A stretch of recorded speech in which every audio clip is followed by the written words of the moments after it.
दोस्तों आज के इस वीडियो में हम लोग देखने वाले हैं क्लास 10th वालों के लिए यहाँ पे दोस्तों मैथमेटिक्स का अर्थमेटिक प्रोग्रेशन समांतर श्रेणियों का काफ़ी इंपॉर्टेंट क्वेश्चन। ठीक है, चैप्टर वाइज प्रश्न हम लोग यहाँ पे करने वाले हैं। आप लोग को पता ही है दोस्तों, हर एक सब्जेक्ट का यहाँ पे आप लोग को सबसे पहले चैप्टर वाइज प्रश्न दिया जाता है, वो भी आपको बिल्कुल न्यू पैटर्न पे। जो आप लोगों का सिलेबस है, एग्जाम्स का पैटर्न है, 50% ऑब्जेक्टिव और 50% सब्जेक्टिव पे, उस पर आधारित ये सारे क्वेश्चन हम लोग यहाँ पे कर रहे हैं। ठीक है, तो जितने भी छात्र क्लास 10th के हैं, मैट्रिक बोर्ड परीक्षा देने वाले हैं दोस्तों, उन सभी छात्रों के लिए वीडियो काफ़ी इंपॉर्टेंट होगा। तो सभी छात्र वीडियो को लाइक कर लीजिए, चैनल को सब्सक्राइब कर लीजिएगा, वीडियो को अंत तक सभी देखना। ठीक है, top most VBA objective MCQ type question जो आपको रहेगा based on board exam on new pattern. ठीक है दोस्तों, अगर आप और भी काफ़ी सारे क्वेश्चंस का प्रैक्टिस सेट करना चाहते हैं तो ये ऑफिशियल वेबसाइट है starstudy.com, इसी चैनल का। इस चैनल पे वेबसाइट पे जाके आप लोग हर एक सब्जेक्ट का स्टडी मटेरियल, ठीक है, टेस्ट दे सकते हो, PDF ले सकते हो, हर एक सब्जेक्ट का आप लोग को मिल जाएगा। तो जाइए आप लोग प्रैक्टिस सेट कीजिए। तो चलिए हम लोग यहाँ पे अर्थमेटिक प्रोग्रेशन का क्वेश्चन आंसर देखते हैं, अंत तक सभी देखना। हर एक वीडियो में मैं आप लोग को बताता हूँ दोस्तों, आप लोगों को कि मैथमेटिक्स में किस टॉपिक से कितने प्रश्न पूछे जाते रहे आप लोग को लेटेस्ट पैटर्न पे, वो आप लोग को देखने को मिल जाएगा। यहाँ पे संख्या पद्धति, बीजगणित, त्रिकोणमिति, नियामक ज्यामिति, ज्यामिति, क्षेत्रमिति और सांख्यिकी एवं प्रायिकता जो प्रश्न रहते हैं आप लोग को वस्तुनिष्ठ प्रश्न रहते हैं, लघु उत्तरीय और दीर्घ उत्तरीय रहते हैं। ठीक है, तो ये मैं आप लोग को पैटर्न बता देता हूँ। अब हम लोग यहाँ पे समांतर श्रेणी जो पढ़ रहे हैं दोस्तों, इससे आधारित क्वेश्चन जो कर रहे हैं, उस पर आधारित कुछ हम लोग यहाँ पे क्वेश्चंस फार्मूला जो है इंपॉर्टेंट फार्मूला, वो हम लोग देख लेते हैं, ताकि इसका यूज हम लोग अगले आने वाले क्वेश्चंस में करेंगे। ठीक है, याद रखना है आप लोगों को, यदि कोई संख्या अगर A1 इस तरीके से, A2, A3 इसी तरीके से, A1, ठीक है, AN अगर ये समांतर श्रेणी में होंगे तो इसका मतलब दोस्तों, इसका कॉमन डिफरेंस क्या होगा, सेम होगा। कॉमन डिफरेंस हम लोग निकालते हैं पदांतर, जिसको हम लोग सार्वंतर भी बोलते हैं। तो दूसरा पद में से पहला पद घटाते हैं, उसी तरीके से तीसरा पद में से हम लोग क्या करेंगे, दूसरा पद को घटाएंगे, उसी तरीके से चौथा पद को तीसरा पद से घटाएंगे, और इस सभी का मान क्या होगा, सेम होगा। क्या होगा, सेम होगा, तभी वो समांतर श्रेणी कहलाएगा। ठीक है, इस पॉइंट को आप लोग समझ गए। दूसरा पॉइंट है, कहा गया कि समांतर श्रेणी का व्यापक रूप जो होता है वो A+D, A+2D, A+3D, ये आपका पहला पद हो गया, ये दूसरा, ये तीसरा, ये आपका चौथा। ठीक है, और आगे क्या होगा दोस्तों, A+4D। इसी तरीके से आप लोग N टर्म तक, मतलब जितने भी आप लोगों को पद दिए जाएंगे वो आप सभी निकाल सकते हो। ठीक है, तो ये समांतर श्रेणी का व्यापक रूप हो गया, जहाँ पे प्रथम जो A है वो प्रथम पद को निरूपित करता है, D जो यहाँ पे वो सार्वंतर मतलब कॉमन डिफरेंस को निरूपित करता है, TN जो है ये nवां पद को, और इसका जो फार्मूला होता है वो A+n-1 इंटू D के बराबर होता है। अभी हम लोग इसका यूज करेंगे। अगर n पदों का योग पूछा गया है तो आप लोगों को n/2 into 2a + n-1 into D ये वाला फार्मूला याद करना है, या फिर n/2 इंटू a + TN जो यहाँ पे मान दिया गया है। यहाँ से देखो ना, ये जो मान दिया गया है ये यही है। ठीक है, a + n-1 इंटू D वाला, जहाँ पे प्रथम पद A, सार्वंतर D, पदों की संख्या n और nवां पद TN है। तो ये आपको थोड़ा सा फार्मूला था दोस्तों जो आप लोगों को बताया गया है यहाँ पे। अब हम लोग चलिए इस पे आधारित क्वेश्चन आंसर करते हैं। वीडियो को अंत तक सभी देखना, मैं आप लोगों को बता रहा हूँ, सारे क्वेश्चंस आप लोगों को बन जाएंगे। ठीक है, चलिए दोस्तों पहला प्रश्न देखते हैं क्या कहा गया है। पहला प्रश्न कहा गया कि AP का कोई आपका समांतर श्रेणी है, उसका पहला पद A है, ठीक है, सार्वंतर D है, तो nवां पद क्या होगा। देखो पहला पद क्या दिया गया है, आपका A है, पहला पद जो है आपका A है, और सार्वंतर मतलब D का वैल्यू आपका D ही है, मतलब पदांतर या फिर सार्वंतर। ठीक है, क्या है आपका D है। हमको nवां पद निकालना है, मतलब TN वाला पद निकालना है। तो हम लोग फार्मूला जानते हैं, अभी जस्ट हम लोगों ने पढ़ा कि TN का मान जो होता है, सॉरी योग पूछा गया, nवां पद का योग, तो TN पहले निकाल लेते हैं, A + n-1 इंटू D होता है। ठीक है, और यहाँ पे क्या पूछा गया, nवां पद का योग, तो nवां पद का योग मतलब Sn पूछा गया है। इसका हम लोग फार्मूला अभी जस्ट देखे थे, ये होता है Sn/2 into 2a + n-1 into D। ठीक है, तो ये देख लेते हैं किस ऑप्शंस में है। ये ऑप्शन है आपका 2a + n-1 into D n/2। देखिए ऑप्शन नंबर आपका D में है, यहाँ पे है ना, क्या है दोस्तों, यहाँ पे n/2 into 2a + n-1 into D। ठीक है, यही ना है। यहाँ पे देखो, यहाँ पे a + n-1 इंटू D, बल्कि यहाँ पे क्या होगा, 2a होगा, तो ये आपका गलत हो जाएगा। ऑप्शन नंबर आपका A का D राइट है, ये सूत्र है आपका एपी का योग निकालने का, एनवा पद योग निकालने का, ठीक है। जहाँ पे आपको पहला पद दिया जाएगा, सार्वंतर दिया जाएगा और एनवा पद का योग आप लोगों से पूछ लिया जाएगा, ठीक है। सेकेंड नंबर पर हम लोग देख रहे हैं यहाँ पे क्या कहा गया है आपका कि यदि कोई एपी है जिसका पहला पद आपका -3 है, ठीक है, और -1/2, उसके बाद 2 का 11वां पद, मतलब n का वैल्यू हम लोगों को पता चल गया 11 है, तो हम लोग d का वैल्यू निकाल सकते हैं। d का वैल्यू हम लोग क्या करते हैं, a2 - a1 निकालते हैं।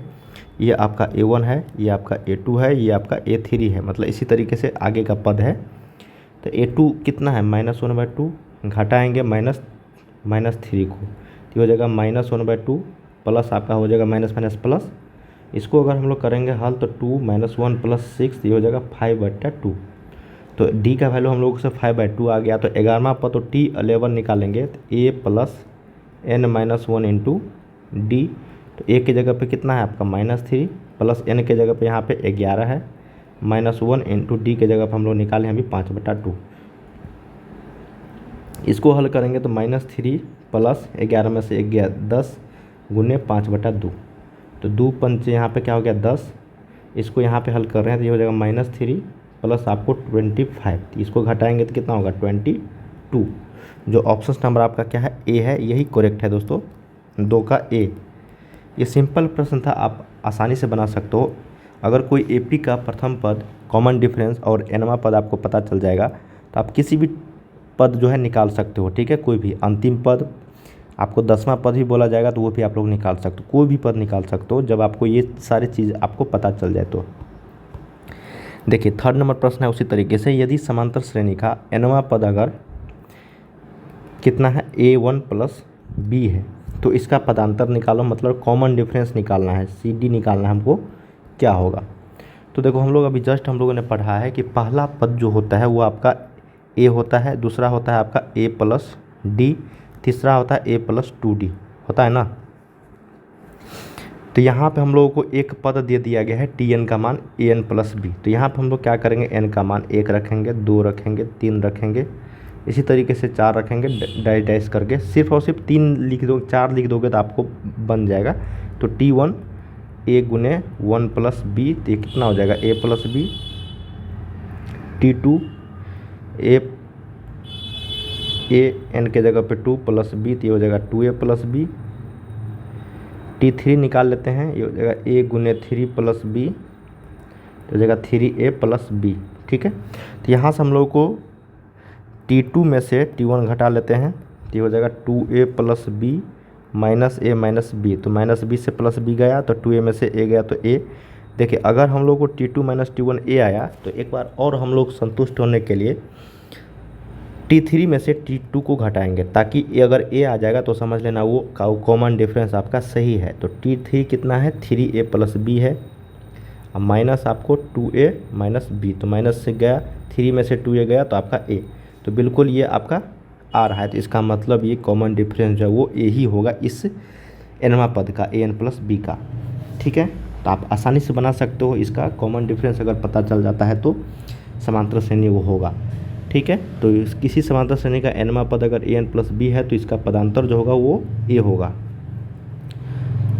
इसी तरीके से आपको यहाँ पे an + d या फिर कुछ भी दे सकता है तो आप आसानी से उसको हल कर पाओगे इसी मेथड से। फोर्थ नंबर है कि समांतर श्रेणी है 21, 18, 15 का कौन सा पद शून्य होगा, शून्य बोला गया है।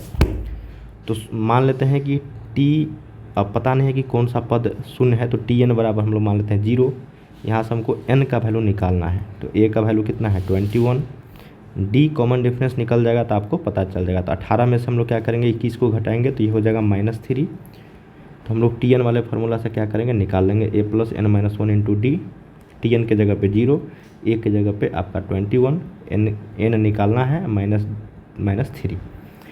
इस साइड इसको लेकर आएंगे तो 21 माइनस हो जाएगा -3n + 3, इस 3n को इस साइड लेकर आएंगे तो प्लस हो जाएगा, और ये 21 को इस साइड लेकर 24 हो जाएगा, 21 + 3, तो 3 से यहाँ पे 8, तो n का वैल्यू क्या हो गया 8। तो इसका मतलब 8वां पद जो है ये आपका क्या होगा शून्य होगा, ठीक है, इस समांतर श्रेणी का।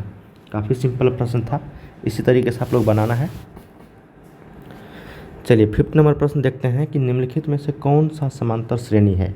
अब 4 ऑप्शंस दिया गया है, इसमें हम लोग को बताना है कि कौन सा समांतर श्रेणी है 4 ऑप्शंस में से, ठीक है, जिसका कॉमन डिफरेंस अगर सेम है, ठीक है, पदांतर जो है सार्वंतर जिसका सेम है दोस्तों, वही आपका समांतर श्रेणी में होगा।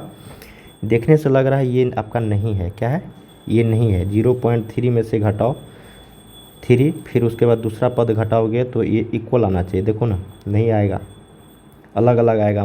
फिर 1 में से 11 घटाओगे तो 10 आएगा, फिर इसको घटाओगे तो ये 100 आ जाएगा, तो ये भी आपका नहीं होगा। अब इसको देखते हैं दोस्तों, 2 4, 2 में से 4 में से 2 गया 2, 8 में से 4 गया 4, और 16 में से 8 गया 8। देखो 2 4 8 का हो रहा है, जिसका मतलब ये भी आपका समांतर श्रेणी में नहीं होगा। चौथा देख लेते हैं, अगर हम लोग 0-4 में से 0 को घटाते हैं तो -4, -8 में से -4 को घटाते हैं -4, -12 में से -8 को घटाते हैं तो -4। देखो ये क्या आ रहा है, इक्वल आ रहा है, इसका भी -4 आ रहा है, इसका भी -4 आ रहा है, और इसका भी -4 आ रहा है। यही क्या होगा, आपका समांतर श्रेणी होगा, ठीक है। इसी तरीके से हम लोग समांतर श्रेणी निकालते हैं जिसका कॉमन डिफरेंस सेम हो, ठीक है। ABC जो ऑप्शन था उसमें से कॉमन डिफरेंस सबका अलग अलग आ रहा था, तो आपका नहीं होगा, डी ऑप्शन सही है। चलिए 6 नंबर प्रश्न देखते हैं। कहा गया है कि किसी समांतर श्रेणी के लिए निम्नलिखित में से कौन सा सूत्र सत्य है, ठीक है। तो यहाँ पे Sn का मान दिया गया है n/2 × 2a + n-1 × d। ये तो आपका सही है, जस्ट हम लोगों ने फार्मूला देखा था कि Sn का मान n/2 × 2a + n-1 × d, ठीक है। एक और फार्मूला होता है इसका n/2 × a + tn। tn का वैल्यू यहाँ पे क्या है, a + n-1 × d। बस यही है इसका शॉर्ट फॉर्म, हालांकि यही इसका मेन फार्मूला यही होता है, ठीक है। तो ये आपका फार्मूला पहला ऑप्शन सही है। दूसरा देख लेते हैं, Sn का मान n × n + 2/2। ये बिल्कुल गलत है, इसका मान होता है दोस्तों Sn का मान n × n + 1/2। ये होता है आपका प्राकृतिक संख्या। अगर 1 से लगातार आपका 50 तक कोई संख्या या फिर 100 तक कोई संख्या है, ये वाला सूत्र पे बन जाएगा, प्राकृतिक संख्याओं का योग वाले। तो ये आपका गलत है, तो ऑप्शन नंबर आपका ए के साथ ही जाना है, 6 का ए। 7 नंबर देख लेते हैं कि समांतर श्रेणी 5 8 11 14 के प्रथम 24 पदों का योग क्या होगा। देखिए पहला पद यहाँ पे कितना दिया गया है, 5 दिया गया है। डी का वैल्यू निकाल सकते हैं, 8 में से 5 गया आपका 3, 11 में से 8 गया आपका 3, ठीक है। और प्रथम 24 पदों का योग, इसका मतलब आपको एन का वैल्यू कितना पता चल गया, 24। एन का वैल्यू क्या चल गया, 24, ठीक है। तो अब हम लोग यहाँ से निकाल सकते हो T24 का वैल्यू क्या होगा।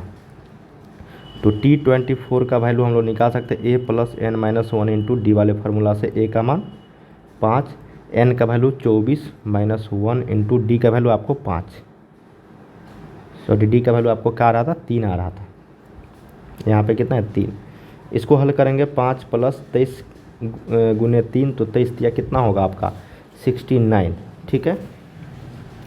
तो यहाँ से Tn का वैल्यू जो T24 है इसका वैल्यू आ जाएगा 74।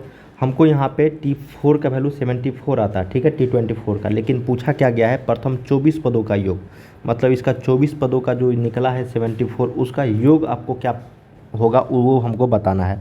तो हम लोग Sn वाले फार्मूला से n/2 × a + tn या फिर 2a + n-1 × d वाले फार्मूला से भी निकाल सकते थे।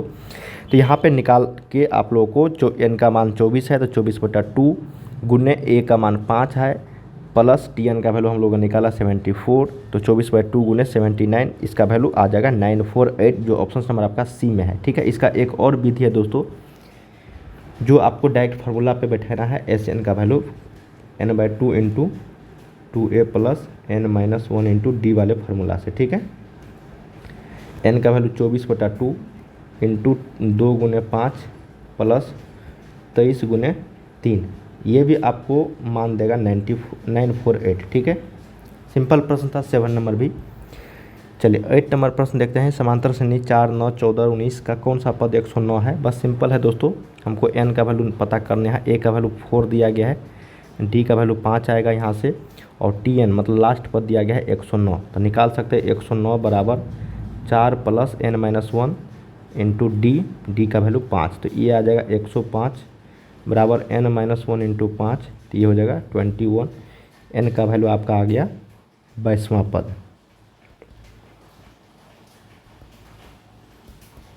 ऑप्शन नंबर आपका क्या हो जाएगा 8 का डी। नेक्स्ट है यहाँ पे 9 नंबर की समांतर श्रेणी -3, 4, 11, 18 का कौन सा पद 21वां पद है, मतलब 21वां पद हमको पता नहीं, T21 का वैल्यू पता करना है।